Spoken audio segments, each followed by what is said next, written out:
আগে নিজেকে জানো, আমি কে, আমি কে। এই দেহটা কিন্তু আমি নই। এই যে দেহটা আমাদের, যার এত যত্ন, সেটা কিন্তু আমি নই। আমি মানে যেটা যাওয়া আসা করছে, ওটা হলো আমি। যেটা আসা যাওয়া করছে বলে আমি এখনো দাঁড়িয়ে আছি। যেদিন আর চলাফেরা করবে না, সেদিন আর আমি থাকবো না, কিন্তু দেহটা থেকে যাবে। এটা তো প্রকৃতির সৃষ্টি। এ যেমন প্রকৃতি দিয়েছে, আবার কেড়েও নেবে। তাহলে যিনি এখানে পাঠিয়েছেন এই যে শ্বাস প্রশ্বাস, এটাই হলো আমি। আমি চলে যাব, আমার মৃত্যু নেই। জেনে রাখুন, আমার কিন্তু মৃত্যু নেই। আমার কোনো রং নেই, আমার কোনো নাম নেই, আমার কোনো ক্ষয় নেই। দেহের ক্ষয় আছে, আমার নেই। তাহলে এই যে আমি, অর্থাৎ সাক্ষাৎ আমি চৈতন্য, আমি চেতনা, তিনি হচ্ছেন আমি। তাই আমি এখানে যে বসে আছি না আমরা মা, সবাই আত্মার সেবার জন্য বসে আছেন। তাই আমি বলবো, মায়ার সংসারে কৃষ্ণ ভজনের জন্ম পেয়েছি, কিন্তু মায়ার থেকে দূরে সরতে পারবো না ঠিকই। দায়িত্ব কর্তব্য থেকে আমাদের আছে, করতে হবে, কিন্তু তার ভিতর থেকে নিজের কাজটা ভুলে যাবেন না। নিজেরও কিছু কাজ আছে, সংসার আপনার কিচ্ছু দেবে না। জীবনের শেষের খাতায় গিয়ে দেখবেন সবই থেকে যাবে, আপনি খালি হাতে ফিরছেন। তাই ফেরার পরে বিচার, যখন বিচার হবে, তখন কিন্তু আপনার কাছে বিচার চাইবে যে তুমি মনুষ্যকুলে জন্ম চেয়েছিলে 84 লক্ষ জনই ভ্রমণ করে, এখনো গোলকধামে আমরা পৌঁছাতে পারিনি। কেন পারিনি মা? বৃক্ষকুল, কীটকুল, পক্ষীকুল, পশুকুল, সব কুলে জন্ম নিয়েছি, আর ভগবানের কাছে কেঁদেছি, হে দয়াময়, পশুকুলে জন্ম দিলে তোমায় ডাকতে পারবো না? পশুকুলে জন্ম দিলে, কীটকুলে জন্ম দিলে, বৃক্ষকুলে জন্ম দিলে তোমার চরণে পৌঁছাতে পারবো না। যদি তুমি আমাদের মানবকুলে জন্ম দাও, যে জন্ম পেলে তোমার চরণ ধরে দুফোঁটা চোখের জলে দিতে পারবো রে বোন, যে জন্ম পেলে তোমাকে দুহাত দিয়ে পুষ্প প্রদান করতে পারবো, যে জন্ম পেলে নিজে হাতে তোমাকে খাওয়াতে পারবো, সেই জন্ম তুমি দাও। মানব কুলে জন্ম পেলে যদি তোমায় ভালোবাসতে পারি, তবে তো তোমার চরণে পৌঁছাতে পারবো দয়াময়। কিন্তু সেই মানব দেহ পেলাম, দেখার নয়নে পেলাম, যে নয়নে বিশ্ব ব্রহ্মাণ্ড দেখতে পাচ্ছি, যে বদনে প্রতিটা শ্বাসে প্রশ্বাসে কৃষ্ণ নাম বলবার শক্তি পেয়েছি, যে হাত দিয়ে ভগবানের চরণ সেবা করবার ক্ষমতা পেয়েছি, যে হৃদয় দিয়ে সাধু গুরু বৈষ্ণবের চরণ জড়িয়ে ধরতে পেরেছি, শিখেছি, ক্ষমতা পেয়েছি, ভক্তের চরণ ধুলি মাথায় নিতে শিখেছি, সবকিছুই পেয়েছি। পেলে কি হবে? আমাদের এমন অবস্থা মা, আমরা সেই ভগবানের চরণের দাস না হয়ে সবাই আমরা মায়ার দাস হয়ে বসে আছি। কিন্তু মায়া তোমাকে ততক্ষণ ভালোবাসবে যত সময় তুমি মায়ার জন্য করতে পারবে। সেই দিন মায়া তোমায় ত্যাগ করবে, যেদিন তোমার শক্তি ক্ষমতা ফুরিয়ে যাবে, সেই দিন মায়াও তোমার কাছে আর থাকবে না। ঘরের কোণে বসে রইবে, একবারও জিজ্ঞাসা করবে না তুমি কেমন আছো। ওই কোণে বসে বসে চোখের জলে মুখ ভাসিয়ে কাঁদতে হবে, হা কৃষ্ণ, হা কৃষ্ণ। তাহলে যেজন আমার শেষের দিনের সম্বল, যেজন আমার সাথী, আমি যদি সময় থাকতে তাকে চিনতে না পারি, সময় চলে গেলে পথে বসে কাঁদতে হবে। তাই সবার কাছে বারবার এটাই আমার নিবেদন, হাজার কর্ম রাধারানী আয়ানের ঘরণী হয়েছিলেন, কর্ম করেছেন, রন্ধন করেছেন, কিন্তু রাধারানী সদা সর্বদাই নিজেকে সঁপে দিয়েছিলেন গোবিন্দের কাছে। তুমিও কর্ম করো, সবই করো, কিন্তু নিজের কাজ যখন তুমি করবে সেখানে এতটুকু আপোষ করবে না। নিজের কর্মে যখন নিযুক্ত হবে মনে প্রাণে কৃষ্ণ ভজন করবে। নিতাই গৌর হরি বল।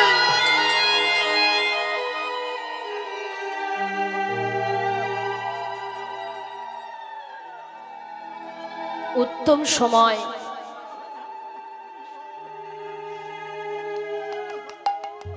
এই মহতি হরিবাসর। বৈষ্ণবের চরণধুলি অঙ্গে মাখো, হাজার হাজার অপরাধ দূর হবে। কে জানে কার অঙ্গ পরশে হাজার পাপ খণ্ডন হয়। এখানে অনেক ভক্ত আছে যারা কিনা দেখলে বুঝতে পারবে না, ললাটে তিলক নেই, হাতে নামের মালা নেই, তথাপিও দিনের শেষে একটিবার সংসারের হাজার কর্মের পরে হলেও কোনোদিন প্রভুর চরণে দুফুটা বাড়ি পরিসর না করে সে ঘুমায় না। এমনও কোন শুদ্ধ পবিত্র ভক্ত আছে যাকে দেখলে চিনতে পারবে না, কিন্তু সে ভগবানের চরণে আত্মনিবেদন করে বসে আছে।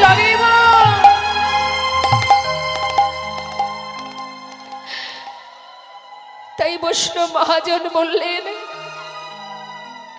সময় করিয়া পত্রী ধরিয়া যেবা চলে দ্রুত গতি, সময়ের শেষে অনায়াসে সেজন্য চলে যায় আপন বাসতে।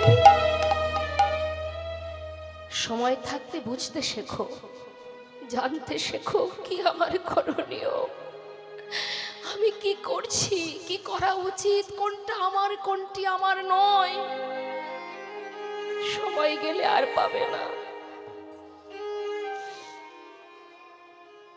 করুণাময় গৌর হরি ভগবান একবার নয় মা, এই পৃথিবী যার সৃষ্টি, এই জীব জগৎ যিনি সৃষ্টি করেছেন, সেই ভগবান কিন্তু জীব জগৎকে সৃষ্টি করার পরে সে কিন্তু চুপচাপ বসে নেই, আছে কি? যুগে যুগে তিনি এসেছেন, একবার নয় 4 বার এসেছেন। এসে কি করেছেন? আমাদের মতো জীবকে উদ্ধারের জন্য ধর্ম প্রচার করেছেন। কুরুক্ষেত্রের কথা একবার চিন্তা করুন। ধর্মযুদ্ধ, ধর্মকে রক্ষা করার জন্য, জীবকে উদ্ধার করার জন্য, অন্ধকার থেকে আলোর পথ দেখাবার জন্য। সবাই আমরা অন্ধকারে ডুবে আছি, সবাই আমরা ঘোর অন্ধকারে ডুবে আছি। আমাদের জ্ঞান শূন্য হয়ে আমরা অজ্ঞান হয়ে পড়ে আছি। কেউ কিন্তু আমরা জ্ঞানী নই, সবকটাই অজ্ঞান হয়ে গেছি আমরা। কারণ আমি কে, কি আমার করা উচিত আর কোনটা উচিত নয়, শুধু এটাই জানি, মারামারি হানাহানি এটা আমার, ওটা আমার, সেটা আমার, কিচ্ছুই আমার নয়, কিচ্ছু আমার নয়। আমার তো সেই যে আমাকে পাঠিয়েছে, যে আমার কথা ভাবে, মৃত্যুকাল পর্যন্ত যে আমার সঙ্গের সাথী, যাকে সারা জীবন না ডাকলেও শেষের দিনে আমার সঙ্গের সাথী হয়, সেই তো আমার, সেই আমার। আর জগতে যা আছে সব মায়া। তাই কিছুক্ষণের জন্য ভুলে যেতে হবে সব কিছু, তবেই তো প্রকৃত সাধন হবে, ভজন হবে। ভগবান যত প্রকারের লীলা করেছেন মা, সবই আমাদের জন্য, জীবকে উদ্ধার করার জন্য। তাই চিত্তটাকে স্থির করুন, কথা বলবেন না। আমরা চলে যাব একটু মহাভারতে। হ্যাঁ, একটু মন দেবেন। মহাভারতে কুরুক্ষেত্রের যুদ্ধের পর হস্তিনাপুরের রাজা হন ধর্মরাজ যুধিষ্ঠির। রাজা হবার পর ভগবান কৃষ্ণচন্দ্র রথে বসে পিসিমাকে ডাকছে, কুন্তি পিসিমাকে, পিসিমা এদিকে এসো। পিসিমা, সারা জীবন কষ্ট করেছো, অনেক কষ্ট করেছো পিসিমা। জীবনের হাজার কষ্টের পর আজ তুমি রাজমাতা হয়েছ। তোমার সন্তান সে মস্ত বড় রাজা, হস্তিনাপুরের রাজা। পিসিমা, জীবনের সমস্ত দুঃখ তোমার আর নেই, দূর হয়ে গেছে। তো পিসিমা এবার আমি যাই, আমাকে বিদায় দাও। কুন্তী পিসিমা পাশে দাঁড়িয়ে ভাবছে, মা কৃষ্ণ যখনই আমাকে ছেড়ে ঘরে যেত আমাকে বলতো আমি আসি। আসি কথার অর্থ কি? বাড়ি থেকে কোনো ব্যক্তি পথে নামার সময় যদি বলে যাই, দেখবেন গুরুজনরা বারণ করে, এই যাই বলিস না, বল আসি। তার মানে কি? আসি মানে সে আবার আসবে। কিন্তু আজ যাই কথাটা শুনে কুন্তী পিসিমা মনে মনে ভাবছে, কৃষ্ণ তো কোনোদিন এমন কথা বলে না, তবে আজ কেন বললো আমি যাই? তবে কি আজ চলে গেলে আর আসবে না? পিসিমা যাবার আগে আমি তোমায় দুটি বর দিয়ে যাব, তুমি আমার কাছে বর চেয়ে নাও। বলো কি চাও? কুন্তী পিসিমা মনে মনে ভাবছে, কৃষ্ণ চলে যদি তুমি যাও, তোমাকে ধরার ক্ষমতা তো আমার নেই, তবে বর যদি দিতেই চাও। জিজ্ঞাসা করছে, কৃষ্ণ বলো পিসিমা, তুমি যাওয়ার আগে আমায় বর দেবে? হ্যাঁ, বলো তুমি কি বর নেবে? আচ্ছা কৃষ্ণ, যদি তুমি বরই দিতে চাও, আজ আমি যা চাইবো তুমি তাই দেবে তো? দেব, যা চাইবে আমি তাই দেব পিসিমা। বলো তুমি কি নেবে? কৃষ্ণ এতদিন আমার দুঃখ কষ্ট ছিল, তাই তুমি আমার সঙ্গে ছিলে, আমার 5 পুত্রের সাথে বন্ধুর মতো ছিলে। আজ সমস্ত দুঃখের অবসান ঘটে গেছে, তাই তুমি চলে যাচ্ছ। কৃষ্ণ তবে যাওয়ার আগে যদি তুমি বর দিতেই চাও, এই বরে দিয়ে যাও। এই সোনার সিংহাসনে পরিত্যাগ করে আর যে কটা দিন এই ধরাতে আমি বেঁচে থাকবো, জগতে আর যত দুঃখ কষ্ট যন্ত্রণা বেদনা আছে সবটুকু তুমি আমায় দিয়ে যাও। এক মুহূর্তের জন্য তুমি আমায় সুখ দিও না কৃষ্ণ। যে সুখ পেলে কৃষ্ণ হারা হতে হয়, আমি তো সে সুখ চাই না। পাশে দাঁড়িয়ে আছে ভীম। ভীম বলছে, মা সারা জীবন আমরা কষ্ট করলাম, কত কষ্ট পেয়েছি আমরা, সবে মাত্র দাদা রাজা হলো, একটু সুখের নাগাল পেলাম, তোমার কি কষ্ট পেয়ে স্বাদ মেটেনি মা? তুমি আবার কেন দুঃখ চাইছো? মা বললেন, ওরে ভীম, এতদিন দুঃখ ছিল বলে কৃষ্ণ সহায় ছিল, আজ সুখের নাগাল পেতে না পেতেই কৃষ্ণ আমাদের ছেড়ে চলে যাচ্ছে। বাবা বল, ওই সোনার সিংহাসনে বসে চিরতরে কৃষ্ণ হারা হওয়া, নাকি কৃষ্ণকে সাথে করে সারা জীবন জঙ্গলে থাকা ভালো? আমি সে সুখ চাই না যে সুখের মধ্যে কৃষ্ণ নেই। আমি চাই না যুধিষ্ঠির নেমে আয় বাবা, ওই সিংহাসনে বসলে চিরতরে কৃষ্ণ তোদের ছেড়ে চলে যাবে। এত বড় ত্যাগ দেখে ভগবান রথ থেকে নেমে এলেন, পিসিমাকে জড়িয়ে ধরে বললেন, পিসিমা তুমি আমাকে এত ভালোবাসো, আমার জন্য রাজ সিংহাসন ত্যাগ করতে চাও, আমি তোমার ভালোবাসায় বাধা পড়ে গেলাম পিসিমা। যখনই আমাকে ডাকবে, স্মরণ করবে, আমি তোমার কাছে এসে ধরা দেব। পিসিমাকে সান্ত্বনা দেওয়ার পর ভগবানের রথে উঠে যখন চলে যাচ্ছে, পিছন থেকে আর এক মা চিৎকার করে উঠে বললেন, মাধব মাধব মাধব, একটু দাঁড়াও মাধব। তাকিয়ে দেখো আমার দিকে, একটিবার পিছন ফিরে চেয়ে দেখো আমি কে, চিনতে পারছো? ভালো করে চেয়ে দেখো, আমি সেই মা, এক নয় দুই নয়, শতপুত্র হারা জননী অভাগিনী গান্ধারী আমি। আজ আমি সন্তান হারা হয়েছি, আজ আমি সর্বহারা হয়েছি একমাত্র তোমার জন্য। তুমি না চাইলে আজ আমি এমন সন্তান হারা কাঙালিনী হতাম না। তুমি না চাইলে এই যুদ্ধ হতো না, তুমি করেছো। তোমার জন্য আজ আমি সর্বহারা হয়েছি। তাই আজ আমি সুবল কন্যা, আমি তোমায় অভিশাপ দেব। তুমি যেমন আমার কুরুবংশ ধ্বংস করেছো, তোমার যদুবংশ ধ্বংস হয়ে যাবে, একটা সন্তানও বেঁচে থাকবে না। আরো বলি শোনো, তোমারও মৃত্যু হবে, তোমার মৃত্যু হবে এক ব্যাধের হাতে। এই আমি তোমায় অভিশাপ দিলাম। সমস্ত রাত সবাই যারা ছিলেন মা, সবাই এসে মাতা গান্ধারীকে জড়িয়ে ধরে বললেন, এমন অভিশাপ দিও না মা, ফিরিয়ে নাও। ভগবান রথ থেকে নেমে এসে বললেন, তোমরা সবাই শান্ত হও, মাকে বলতে দাও, তাকে বাধা দিও না।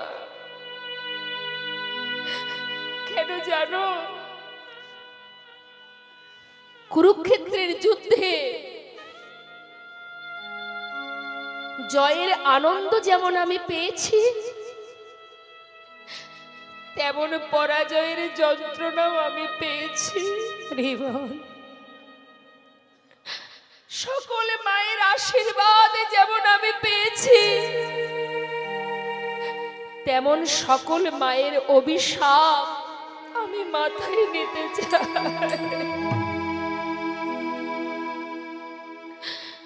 তোমরা শান্ত হও। মাতা গান্ধারীর কাছে গিয়ে ভগবান কৃষ্ণচন্দ্র বলে উঠলেন, মা, তোমার কথাই সত্য হবে। তুমি যা বলেছ মা, তোমার কথাই সত্য হবে। তোমার বাক্য আমি শিরোধার্য করলাম। 56 কোটি যদুবংশ ভগবানের সন্তান মা, তারা যখন পরিপূর্ণ যৌবন বয়স হলো, তারা এতটাই অবাধ্য হলো, গুরুজনকে সম্মান করে না, শ্রদ্ধা ভক্তি করে না। এই 56 কোটি যদুবংশের মধ্যে একটি সন্তান ছিল যার দেখতে অনেকটা মেয়েদের মতো। তাই তাকে সুন্দর করে কাপড় পরিয়ে পেটের উপরে একটা কড়া বেঁধে দিয়ে চললেন জঙ্গলে। সমস্ত মুনি ঋষি যারা সাধনায় রত যুগ যুগ ধরে, তাদের কাছে নিয়ে গেছে ওই পেটের উপরে কড়া বেঁধে সেই সন্তানকে, যার নাম শাম্ভ। যখন নিয়ে গেছে মা, ওই শাম্ভকে নিয়ে গিয়ে ওই 56 কোটি যদুবংশের সন্তানেরা মুনি ঋষিকে বলছে, এই যে ও মুনিবর, যুগ যুগ ধরে সাধনা করছো, বলো না এর গর্ভে কে জন্ম নেবে? এখন মুনি ঋষিরা কিন্তু বাবা সবই বোঝেন। বললেন, দেখ বালক, তোরা এইভাবে জ্বালাতন করিস না, আমরা সাধনা করছি, আমাদের বিরক্ত করিস না, তোরা ঘরে ফিরে যা। কিন্তু কোনো কথাই শুনছে না, সম্মান শ্রদ্ধা ভক্তি ভুলে গেছে, তারা বারবার বিরক্ত করছে। তখন সেই মুনি ঋষি বলে উঠলেন, তবে শুনে নে, এর গর্ভে যে জন্ম নেবে তার হাত দিয়ে তোদের এই 56 কোটি যদুবংশ ধ্বংস হয়ে যাবে। দেখতে দেখতে তারা সবাই ঘরে ফিরে এলো। আর তার পেটে যে কড়াটা বেঁধেছিল বাবা, সেই কড়াটা কিন্তু ফাল হয়ে প্রসবিত হলো। যেই না ফাল হয়ে প্রসবিত হলো, সেই ফালটাকে নিয়ে তারা চলে গেল গোবিন্দের কাছে। ভগবান বললেন, এই ফালটা নিয়ে ওই প্রভাস নদীর তীরে ধারে যে পাথর আছে, ওই পাথরে এটাকে ঘষে ঘষে শেষ করে দাও। তখন সেই সন্তানেরা সেই ফালটাকে নিয়ে প্রভাস নদীর তীরে গিয়ে যখন ঘষছে মা, যত ঘষছে তত ফেনা বাহির হচ্ছে। আর এই ফেনাগুলো নদীর ধার দিয়ে যাচ্ছে, আর নদীর ধার বরাবর যত যাচ্ছে তত নল খাগড়ার গাছ জন্ম নিচ্ছে। এইভাবে ঘষতে ঘষতে যখন আর এতটুকু বাকি আছে, তখন সেটাকে হাতে করে নিয়ে জলের মধ্যে ফেলে দিল। চিন্তা করছে এটুকু দিয়ে আর কি বা হবে, কিন্তু যেই না ফেলে দিয়েছে মা, সেই ছোট্ট ফালটা খেয়েছে কে? একটি মাছ, যার নাম রাঘব বোয়াল। এখন এই রাঘব বোয়াল মাছটা খাবার পর হঠাৎ এক ধীবর মাছ ধরতে এলো, জাল ফেলা মাত্রই জালের মধ্যে সেই মাছটি ধরা পড়ে গেল।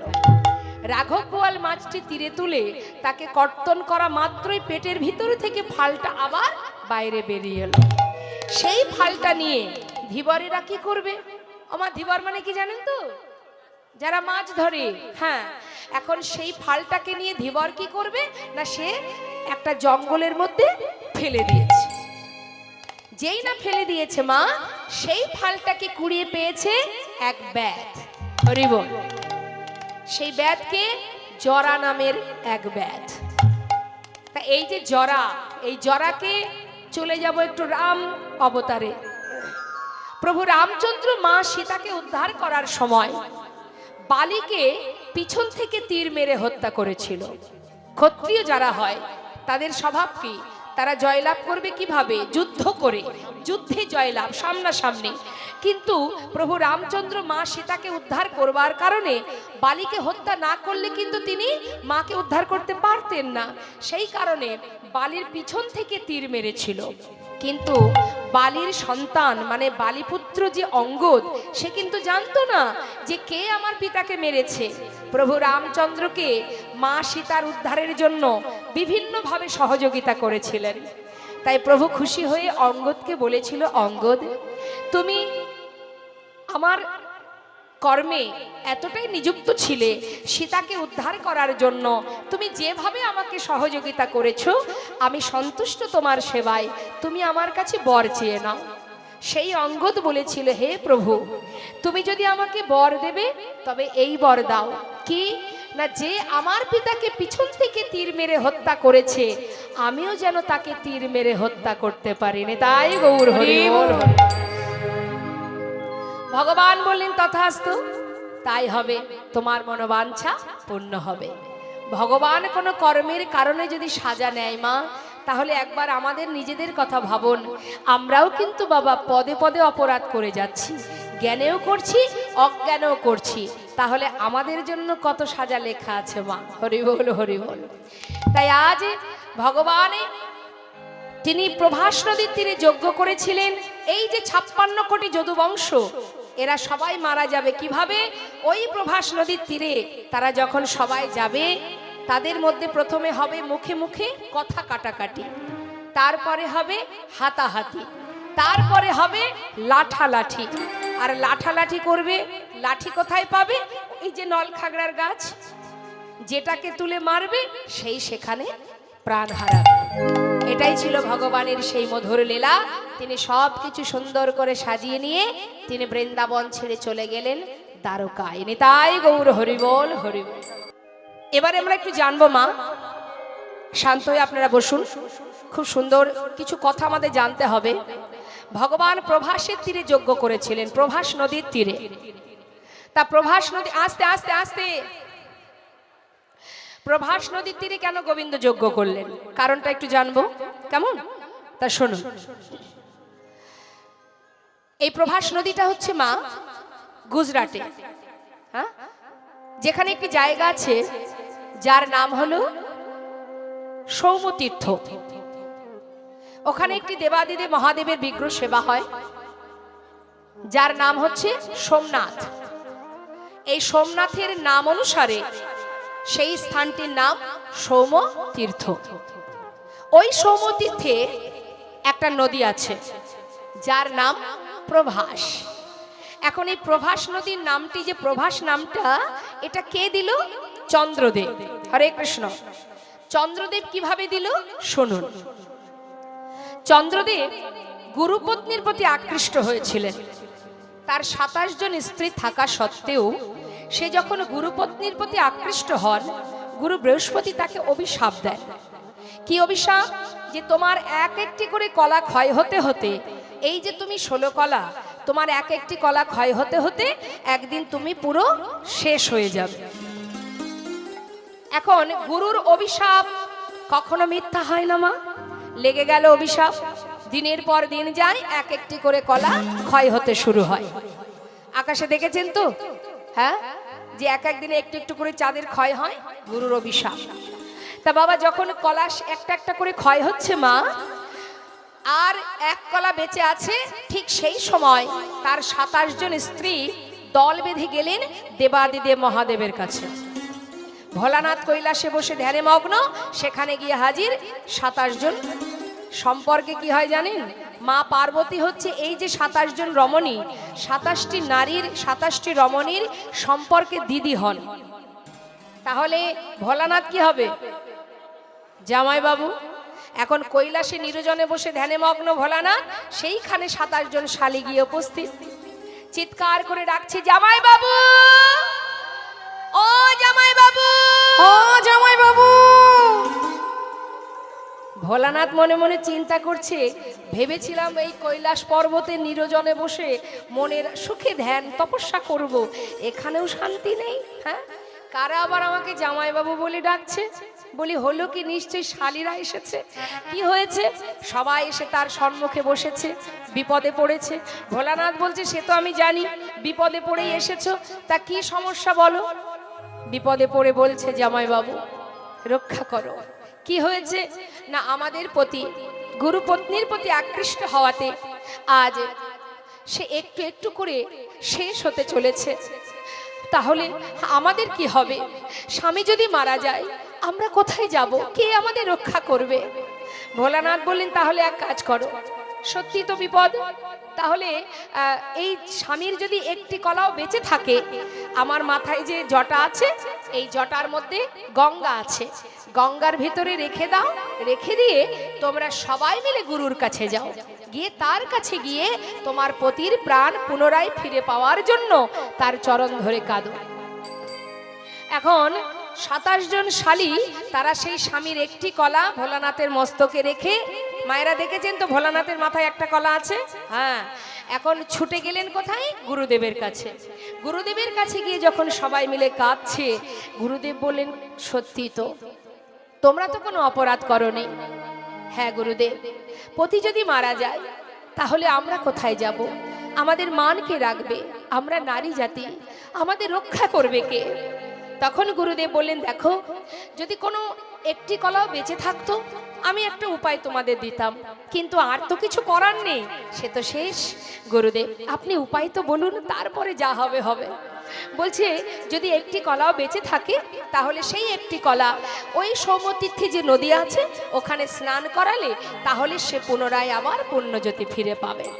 এই কথা শোনা মাত্রই ভোলানাথের মস্তক থেকে সেই একটি কলা নিয়ে যখন সেই নদীতে স্নান করালো, সঙ্গে সঙ্গে চন্দ্রদেব আবার পুণ্যজ্যোতি ফিরে পায়। মা এই যেই না পুণ্যজ্যোতি ফিরে পেল, সঙ্গে সঙ্গে চন্দ্রদেব আশীর্বাদ স্বরূপ বললেন, ওরে তোর কারণে আজ আমি পুণ্যজ্যোতি ফিরে পেয়েছি, তাই আজ আমি তোকে আশীর্বাদ করলাম, তোকে নাম দিলাম প্রভাস, প্রভা যুক্ত আস।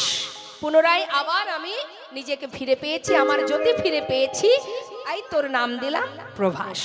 কিন্তু এই প্রভাস নদী আবার এক মুনির কাছ থেকে অভিশপ্ত হয়েছিলেন। মা কিভাবে? মুনিপুত্র যার নাম চিত্রঙ্গদা, সে গিয়েছিল তৃষ্ণা নিবারণ করতে। তৃষ্ণা নিবারণ করতে যখন জলে নামে, ওই জলের মধ্যে ছিল একটা কুমির। সে সেই সন্তানকে তার পাটা ধরে জলের ভিতরে নিয়ে গিয়ে তাকে খেয়ে ফেলে।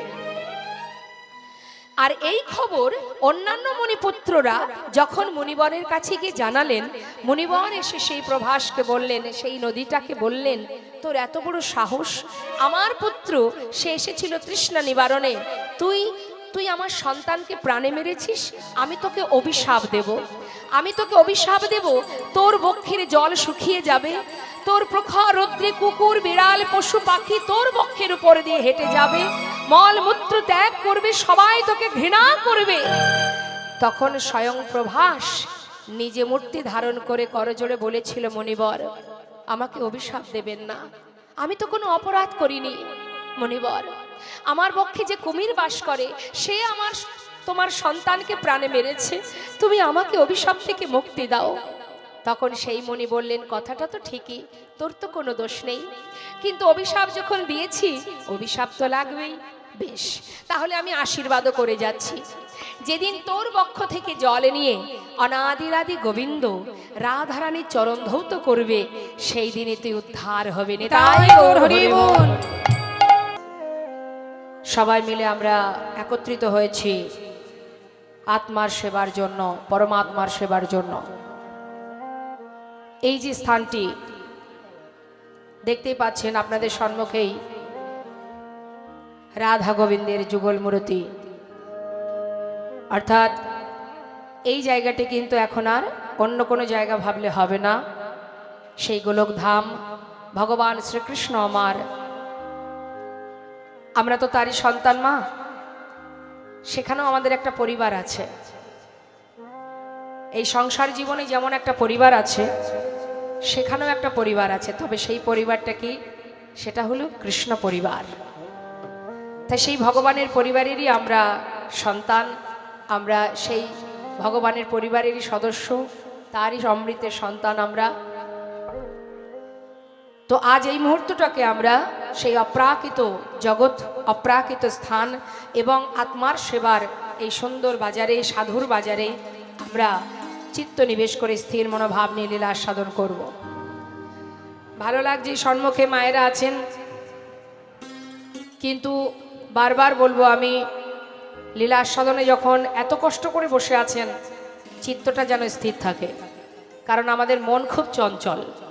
মন যদি স্থির করতে না পারি, তাহলে কৃষ্ণ নাম শোনা হবে না।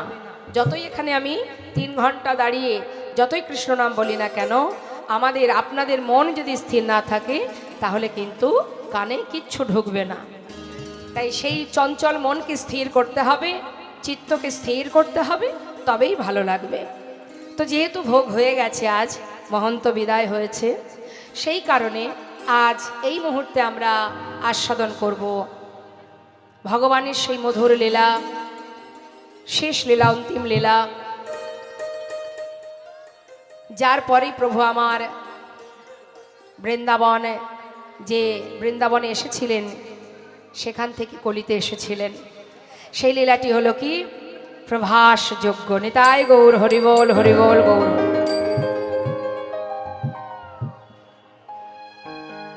তো প্রভাস যজ্ঞ বলা যায়, আবার প্রভাস মিলনও বলা যায়। তার কারণ প্রভাসের তীরেই কিন্তু রাধা গোবিন্দের মিলন হয়েছিল। তা আমরা শুনবো আজকের আস্বাদনের বিষয় প্রভাস মিলন, প্রভাস যজ্ঞ। চলুন, সবার আগে আমরা চলে যাব শ্রীধাম নবদ্বীপ ধামে।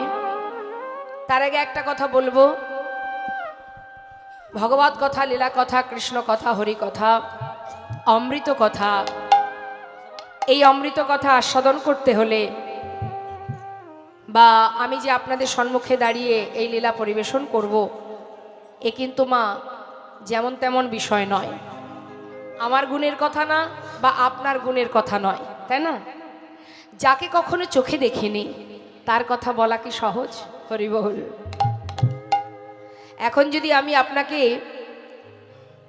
কোনো এক জায়গায় দোকান থেকে, আশেপাশে যে বাজার আছে, কি বাজার আছে? শ্রীরামপুর বাজার। শ্রীরামপুর বাজার থেকে যদি একটা সুন্দর মিষ্টি খেয়ে আপনাদের কাছে এসে আমি বলি যে আমি এত সুন্দর একটা মিষ্টি খেলাম, সে যে কত সুন্দর, কি স্বাদ, কত সুস্বাদু, আমি বোঝাতে পারছি না। এখন বারবার যদি আপনাকে এমন কথাটা আমি বলি, তখন হয়তো আপনি এটাও বলতে পারেন, দেখো মা, তুমি খেয়েও যদি তুমি বলতে না পারো, আমি তো বাবা খাইনি, আমি কি করে বলবো? নিতাই গৌর হরি বল। তাহলে যানারা সর্বদাই ভগবানের কাছে থেকেছেন, পাশে থেকে সাক্ষাৎ লীলা দর্শন করেছেন এবং সম্মুখে তিনি পদাবলী করেছেন, সেই সকল মহাজন বলছেন আমার দিয়ে ভজন সাধন হলো না। প্রভুকে কাছে পেয়ে বলছেন ভজন হলো না, আর আমরা তো তাকে চোখেই দেখিনি। তাহলে আমরা কি করে বলবো যে তার মহিমা আমরা গাইতে পারবো? নিতাই গৌর হরি বল। কেউ যদি বলে থাকে যে আমি ভগবানের লীলা গাইতে পারবো, আমি এটা জানি ওটা জানি, সর্বনাশ হয়ে যাবে মা। সেই মুহূর্ত থেকেই তার পতন অনিবার্য হয়ে যাবে। কারণ যার অনন্ত কোটি লীলা, সেই লীলা বর্ণনা করা বা তাকে জানা অত সহজ কথা নয়। যে অর্জুন কৃষ্ণের রথের, যে রথে বসে আছে, যে রথ চালাচ্ছেন অনন্ত কোটি বিশ্ব ব্রহ্মাণ্ডের মালিক স্বয়ং গোবিন্দ, সেই গোবিন্দ যার রথের সারথি, এত বড় ভক্ত সে। অর্জুন কত বড় ভক্ত মা, যার রথের সারথি গোবিন্দ।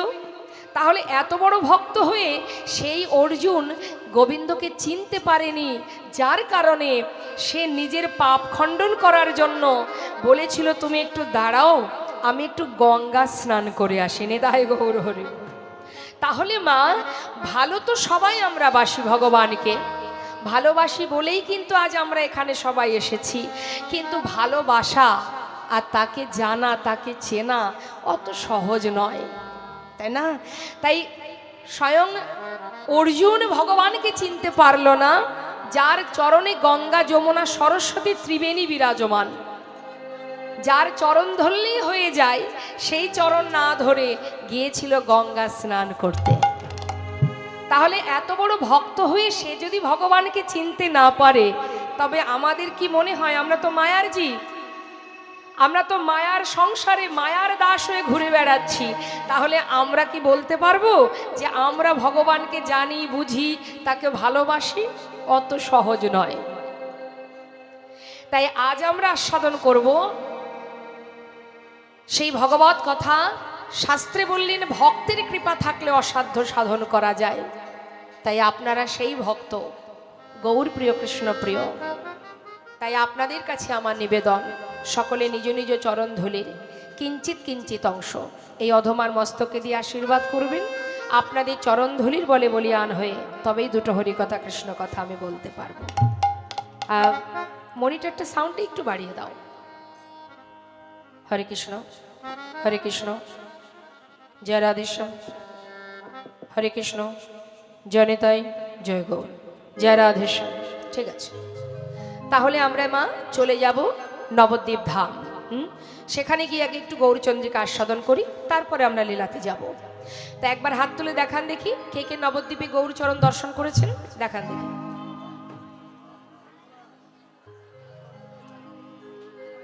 আচ্ছা, যারা হাত তুলেননি তাদের কি যাওয়া হয়নি? ও গিয়েছেন, তা কি হাত তুলতে কষ্ট হচ্ছে? কষ্ট হলে আর তুলতে হবে না, থাক। ভগবানের নাম গুণকীর্তন আস্বাদন করতে বসে ভগবানের চরণে দুহাত তুলে একটু আত্মনিবেদন করব, তাতেও আমাদের কষ্ট। দেখবেন মা, আমরা সর্বদাই সুখের কামনা করি। কোথায় গেলে সুখ পাবো? ঘরে সুখ, বাইরে সুখ। হরিবাসরে আসলে দেখবেন অনেকে খুঁটি খোঁজে, কোথায় একটু খুঁটি পাবো, একটু হেলান দিয়ে বসবো। সুখ সুখ আর সুখ, সুখ ছাড়া এতটুকু দুঃখ আমাদের ভালো লাগে না। হ্যাঁ, তা ঠিক আছে, হেলান দিয়ে বসেন, অসুবিধা নেই, কিন্তু কর্ম তো করতে হবে। আমার জন্য নয়, যার যার নিজের চিন্তা করে কর্ম করতে হবে। তাই প্রত্যেকেই যখনই জয়ধ্বনি হরিধ্বনি হবে দুহাত তুলবেন, মায়েরা উলুধ্বনি, আর আমার বাবা ভক্ত যারা আছেন তারা দুবাহু তুলে জয়ধ্বনি একবার প্রাণ ভরে সবাই মিলে নিতাই গৌর হরিবল, হরিবল, হরিবল। সুরধ্বনির তীরে আজ গৌর কিশোর নাম যজ্ঞ করিবেন বলে আনন্দে বিভোর। হরিবল, হরিবল। করুণাময় গৌর সুন্দর তিনি হরিনাম যজ্ঞ করবেন মা। জীবের ঘরে ঘরে হাতে ধরে পায়ে ধরে হরিনাম দিয়েছেন। নদিয়ার পথে পথে, অলিতে গলিতে, হাটে মাঠে ঘাটে সব জায়গায় তিনি হরিনাম দিয়েছেন। সমস্ত জায়গায় হরিনাম দেওয়ার পরেও আজ আমার প্রভুর মনে হলো যে তিনি হরিনাম যজ্ঞ করবেন। নিতাই গৌর হরিবল। তা হরিনাম যজ্ঞ যিনি করবেন মা, দেখুন এই যে মহামন্ত্র, এত কষ্ট, এত দুঃখ, এত যন্ত্রণা সয়েছেন আমার গৌর সুন্দর শ্রীধাম নবদ্বীপের মাঝে। যখন তিনি হরিনাম প্রচার করতেন, নবদ্বীপের বড় বড় পণ্ডিতগণ, মস্ত বড় বড় পণ্ডিত, যারা কিনা এই হরিনাম বন্ধ করার জন্য বিভিন্নভাবে চেষ্টা করে গেছেন, কি করে নিমায়ের মুখের এই হরিনাম বন্ধ করা যায়, কিন্তু পেরেছিল কি? পারেনি। মহাপ্রভু তিনি যখন হরিনাম প্রচার করতেন মা, তার আগে আরও একজন হরিনাম দিতেন। তিনি কে? তিনি হচ্ছেন হরিদাস ঠাকুর। প্রভু আসার আগে এসেছেন। এই হরিদাস ঠাকুর যখন নাম প্রচার করতেন, এই নবদ্বীপের মাঝে যখন এসেছিলেন মা, সেই সময় নবদ্বীপের রাজা ছিলেন নবাব হোসেন শাহ। এই নবাব হোসেন শাহ তিনি কিন্তু নিমায় আহা হরিদাস ঠাকুরের মুখে হরিনাম বন্ধ করবার অনেক চেষ্টা করেছিল। কত আঘাত সয়েছে হরিদাস ঠাকুর, তথাপিও কিন্তু নাম প্রচার করতে ছাড়েনি। তাই মহাজন বললেন, জগতে যত রকমের ধর্ম আছে, আমাদের এই ইহজগতে এই মর্তে যত রকমের ধর্ম আছে, কেউ শক্তি সাধনা করে, কেউ সৌর সাধনা করে, কেউ ঠাকুর অনুকূলকে ভালোবাসে, কেউ লোকনাথকে ভালোবাসে, কেউ আবার গণেশ পূজা, কেউ লক্ষ্মী পূজা ইত্যাদি ইত্যাদি বিভিন্ন রকমের মত আছে, তাই না মা? কিন্তু জেনে রাখবেন, শাস্ত্রে বললেন, কলিযুগে নাম ছাড়া নাহি আর ধর্ম, সর্বধর্ম সার নাম এই শাস্ত্র মর্ম। সর্বধর্ম সার, সমস্ত ধর্মের সার হলো এই মহামন্ত্র। নেতাই গৌর হরি বল, হরি বল। তাহলে আমাদের মাথায় রাখতে হবে মা, আমরা যে পথেই যাই না কেন, যেদিকেই যাই না কেন, পারের কাণ্ডারি কিন্তু সেই বিপদ ভঞ্জন মধুসূদন। পার হতে গেলে তার চরণ শরণ নিতেই হবে। তাই তুমি যেখানে থাকো, যেমনই থাকো, যেভাবে থাকো না কেন। শুধু তাই নয়, শাস্ত্রে আরো বললেন, অন্যান্য যুগে ভগবানকে পেতে গেলে যে কষ্ট, যে সাধনা করতে হতো, যেমন মনে করুন ধ্যান, তপস্যা, যাগ, যজ্ঞ, পূজা অর্চনা, কৃত্যে যদ্ধায়তি বিষ্ণু, ত্রেতায় যজ্জতে মোক্ষ, দাপরে পরিচর্যং কলো তদ্ধরি সংকীর্তনা, হরিনাম। হ্যাঁ, তো এই যে হরিনাম আমরা করব, কলিযুগে হরিনাম যে আমরা করব, কেন করব হরিনাম? হরিনাম করলে কি হবে? হরে কৃষ্ণ। মহাজন বললেন, দান, ব্রত, তপতীর্থ, ক্ষেত্রাদি নাঞ্ছা যায় স্থিতা, সপ্তয় দেব মহাতাং সর্বপাপ হর শোভা, রাজস্ব অশ্বমেধানাং জ্ঞান আধ্যাত্ম বস্তনা, আকৃষ্য হরিনামে স্থপিত শেষ নামেশ। ভালো করে বুঝিয়ে দিই, একটু মনটাকে স্থির করে শুনবেন। কি বলছে? দান করো, তার একটা পুণ্য অর্জন হয়। যদি কেউ ব্রত করে, তাতেও একটা পুণ্য অর্জন হয়, তাই তো মা? আমরা যা কিছু করি না কেন, ধর্মীয়মূলক যত রকমের কাজ আছে সমাজে, প্রত্যেকটা কাজের পিছনে কিন্তু একটা আপনি ভগবানের একটা আশীর্বাদ লাভ করছেন, একটা পুণ্য অর্জন করছেন, তাই তো? তাহলে ব্রত করলে পুণ্য হয়, দান করলে পুণ্য হয়, তীর্থে গেলে পুণ্য হয়, আপনি যদি সাধনা করেন তাতেও পুণ্য হবে। যে কাজে তুমি করো না কেন, যদি তুমি যজ্ঞ করো তাতেও পুণ্য অর্জন হয়। তাহলে যত রকমের ধর্মীয় কাজ আছে, সব কিছুর পিছনে একটা পুণ্য তুমি অর্জন করছো, প্রভুর কৃপা লাভ করছো। কিন্তু শাস্ত্রে বললেন, জগতে যা কিছুই করো না কেন, প্রত্যেকটি ধর্মে, প্রত্যেকটি কর্মের আলাদা আলাদা পুণ্য অর্জন হয়। কিন্তু কেউ যদি হরিনাম করে, মহামন্ত্র জপ করে, জগতে যত রকমের পুণ্য আছে সমস্ত পুণ্য এক হরিনামেই লাভ করা যায় না। তাই হরি বল, হরি বল। তাহলে শাস্ত্রে বললেন, সমস্ত ধর্মের পুণ্য ফল লাভ করা যায় একমাত্র জীব যদি মহামন্ত্র, হরিনাম মহামন্ত্র জপ করে। এই হরিনাম মহামন্ত্র হরিদাস ঠাকুর বলেছিলেন, খণ্ড খণ্ড করো যদি যাক দেহ মন প্রাণ, তথাপি না বদনে না ছাড়িব কৃষ্ণ নাম।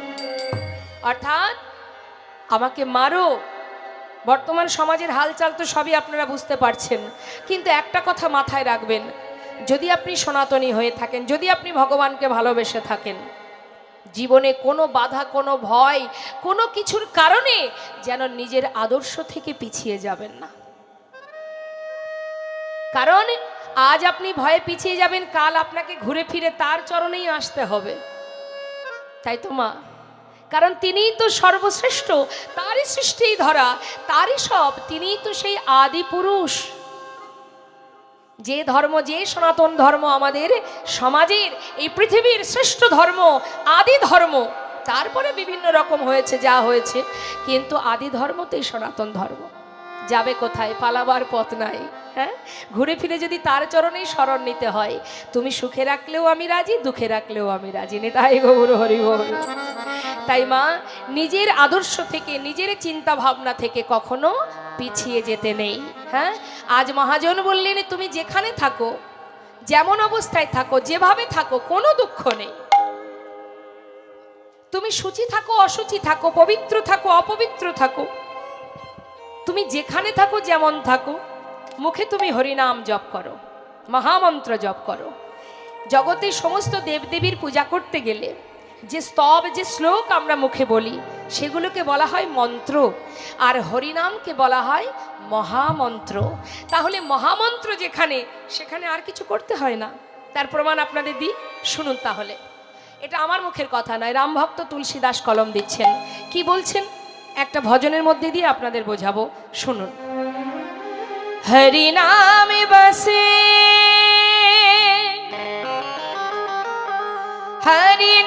হরিনামে বসে,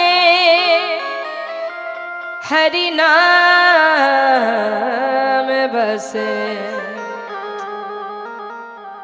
जिनके हृदय हरि नाम बसे, जिनके हृदय हरि नाम बसे, जिनके हृदय हरि नाम बसे, जिनके हृदय हरि नाम बसे, तिनियारी का नाम लिया ना लिया, तिनियारी का नाम लिया ना लिया रे, जिनके हृदय हरि नाम बसे, जिनके हृदय हरि नाम बसे।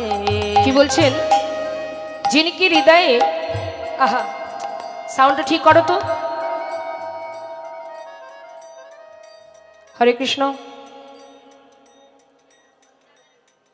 আমি বোঝাতে পারছি না রিভাবটা কাকে বলে। জয় রাধেশ্যাম। হরে কৃষ্ণ।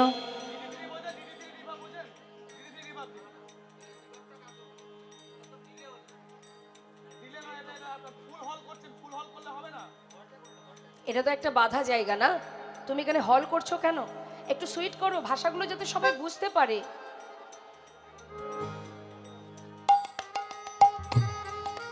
হরে কৃষ্ণ। কি বলছেন মা? जिनके हृदय हरिनाम बसे, তিনি और का नाम लिया ना लिया, অর্থাৎ যিনি হরিনামকে সার করে, তার আর কোনো মন্ত্র জপ করবার প্রয়োজন হয় না। আরো কি বললেন? বললেন শুধু তাই নয়, এবার উদাহরণস্বরূপ বোঝাচ্ছে আমাদেরকে। কি বলছেন? जिनके द्वारे, हाँ जिनके द्वारे पर गंगे बहे,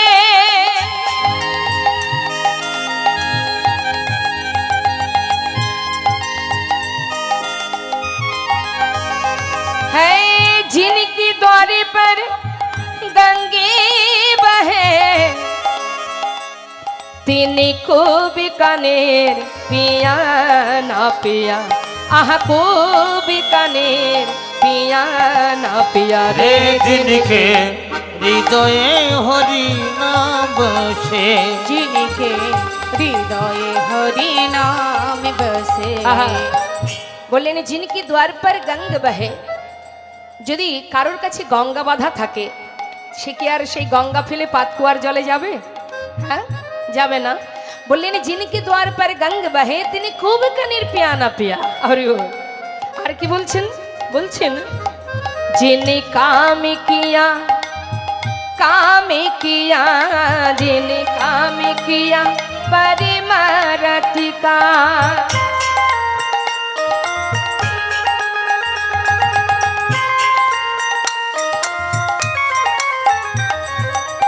जिने काम किया परिमरत का,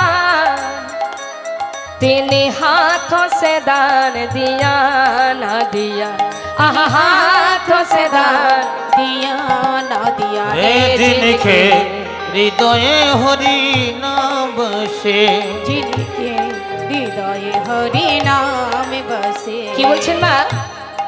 কেউ যদি পরমাত্মার সেবা করে, পরমাত্মা মানে, পরমাত্মা মানে কি?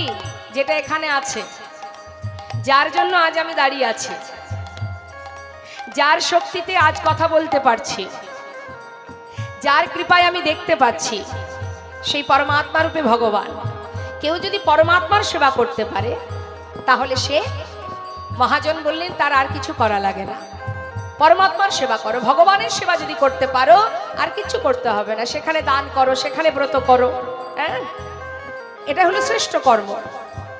তাই মহাজন আরো বলছেন, जिनके घरे है, जिनके घरे एक सपूती भायो,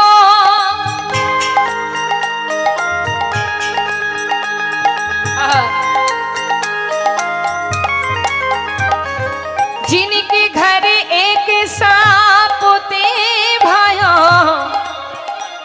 3 लाख का पोत भया ना भया, 3 लाख का पोत भया ना भया रे जिनके হৃদয়ে হরি নাম বসে, जिनके हृदय हरि नाम बसे। বললেন जिनके घरे एक सपूत भाई, পুত মানে সন্তান। রাম ভক্ত তুলসীদাস বলছেন, কারোর ঘরে যদি একটা কৃষ্ণ ভক্ত সন্তান জন্ম নেয়, সেই একটা কৃষ্ণ ভক্ত সন্তানের কারণে তার 21 পুরুষ উদ্ধার হয়ে যায়। কিন্তু কারোর ঘরে যদি একটি কুপুত্র জন্ম নেয়, সেই একটি কুপুত্রের জন্য তার 14 পুরুষ নরকে চলে যায়। তাহলে আমরা তোমায় একের জায়গায় 5টা সন্তানের আশা করি, তাই না? আগেকার সময় ঠাকুমা দিদিমাদের দেখতাম 5টা 7টা করে সন্তান। তা শাস্ত্রী বলেন, সন্তানের মতো সন্তান একটা হলেই যথেষ্ট, লাখও সন্তানের দরকার হয় না। 5 পুত্রের জননী হয়েও যদি সেই মাকে পরের বাড়িতে ঝিয়ের কাজ করে জীবন কাটাতে হয়, সে সন্তান থাকার চেয়ে না থাকা ভালো। কি হবে? আবার কোন কোন পরিবারে আছে একটা মাত্র সন্তান, মাতা পিতা ছাড়া আর কিছু বোঝে না। আগে নিজের মা বাবার ভালোবাসা নিতে শেখো, মা বাবাকে ভালোবাসতে শেখো। তার আশীর্বাদ তোমার মাথায় থাকলে আর কিচ্ছু করতে হবে না তোমাকে। এটা আমার কথা নয়, রাম ভক্ত তুলসীদাস বলছেন। তিনি আরো বলছেন, কি বলছেন? আহা, যিনি মাতা পিতা কি সেবা করে,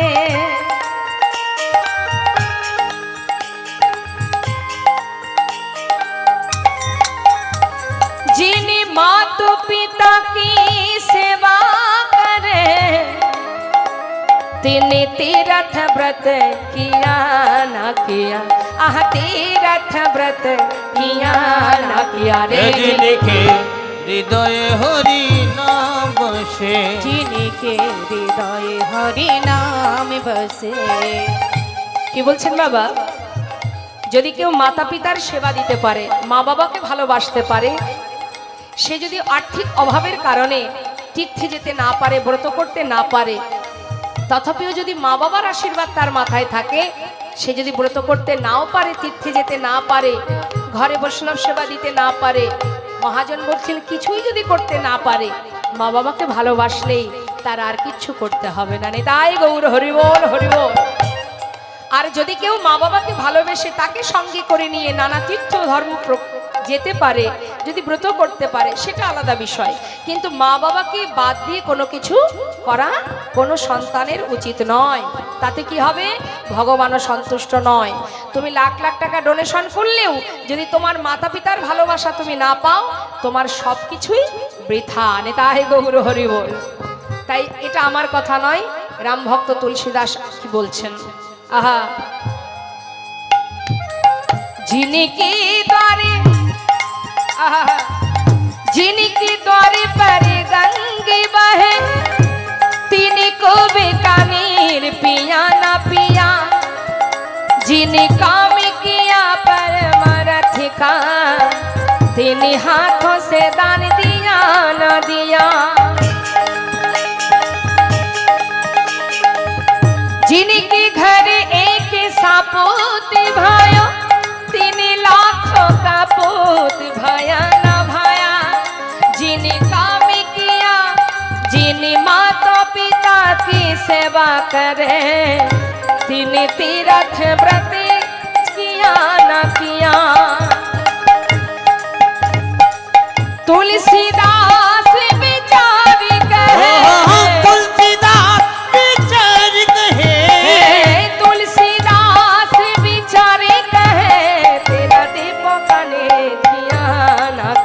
যিনিকে হৃদয়ে হরি নাম বসে যিনিকে হৃদয়ে হরি নাম বসে। হরিনামকে যদি সার করতে পারো আর তোমাকে কিচ্ছু করতে হবে না, মহামন্ত্র জপ করো। তা আমি একটু চাইবো আপনারা সবাই মিলে একবার মহামন্ত্র গাইবেন আমার সঙ্গে।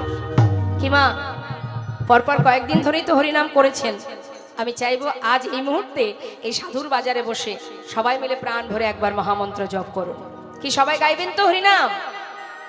যদি গোবিন্দকে ভালোবাসেন, যদি গৌর হরিকে ভালোবাসেন, আমি আশা রাখবো যারা ভালোবাসেন অবশ্যই তারা হরিনাম করবেন।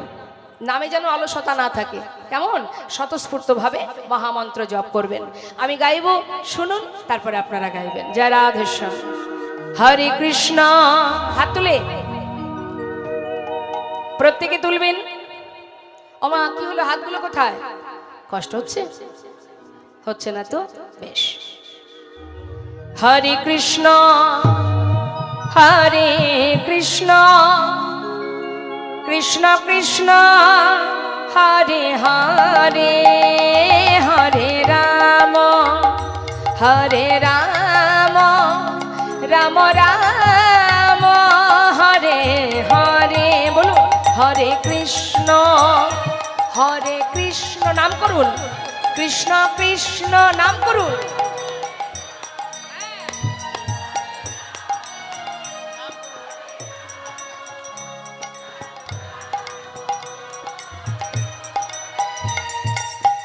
খুব মিষ্টি কণ্ঠ, খুব সুন্দর, কিন্তু আমার মনে হচ্ছে একেবারে খোলা কণ্ঠে আপনারা হরিনাম করছেন না, সুরের মধ্যে কৃপণতা আছে। আমি চাইবো উচ্চস্বরে মহামন্ত্র জপ করতে হয়, হ্যাঁ, সংকীর্তন মানে যেটা সকলে মিলে গাওয়া হয়, তার মধ্যে অলসতা জড়তা থাকবে না। সবাই মিলে উচ্চস্বরে দেখি, দুহাত তুলে প্রাণ ভরে, হ্যাঁ।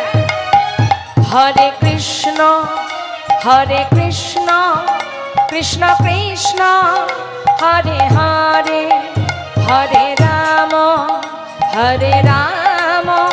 রাম রাম হরে হরে। বলুন হরে কৃষ্ণ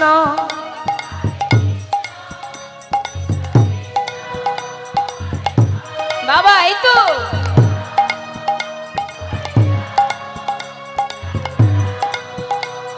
আহা, খুব সুন্দর। হরে কৃষ্ণ কৃষ্ণ কৃষ্ণ হরে হরে, হরে রাম রাম রাম হরে হরে, হরে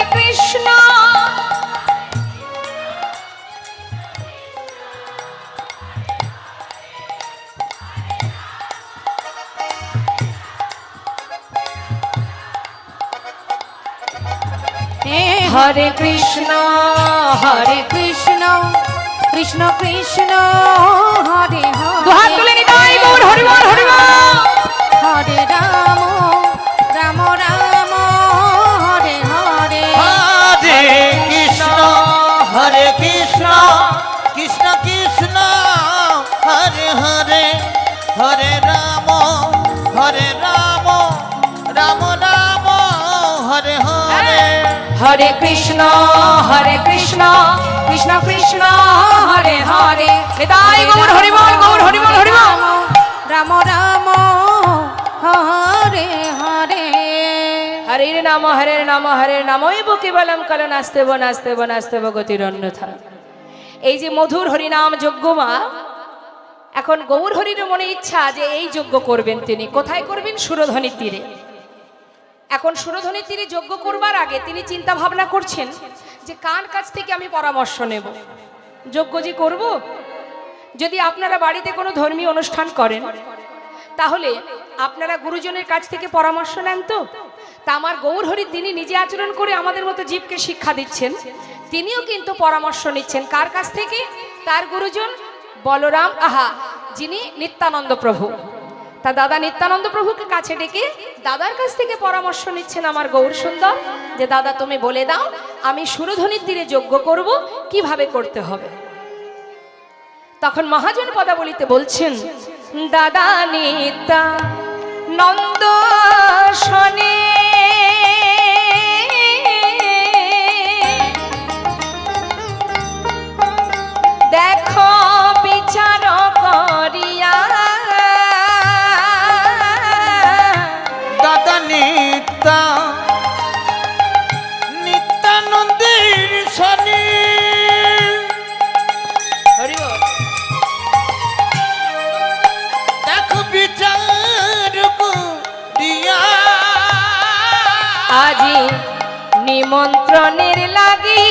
প্রভু শ্রীবাসে পাঠাইলা আজি নিমন্ত্রণের লাগে প্রভু দেখো হরি বল। শ্রীবাসে পাঠাইলা পরামর্শ করিলা পরামর্শ করিলাম কি করিতে হবে দাদা পরামর্শ করিলা দেখো কি করিতে হবে দাদা পরামর্শ করিলা আহা নিমন্ত্রণের লাগি প্রভু শিবাসী পাঠাইলা দেখো নিমন্ত্রণ লাগি প্রভু শিবাসী পাঠাইলা। নিত্যানন্দ প্রভু বললেন নিমাই যদি হরিনাম যজ্ঞ করতে চাস সর্বগ্রে সমস্ত নবদ্বীপের সাধু গুরু বৈষ্ণবকে নিমন্ত্রণ করবি, গুরুকে নিমন্ত্রণ করবি, সাধু গুরু বৈষ্ণবকে। কি সমস্যা হয়েছে বলুন তো এখানে?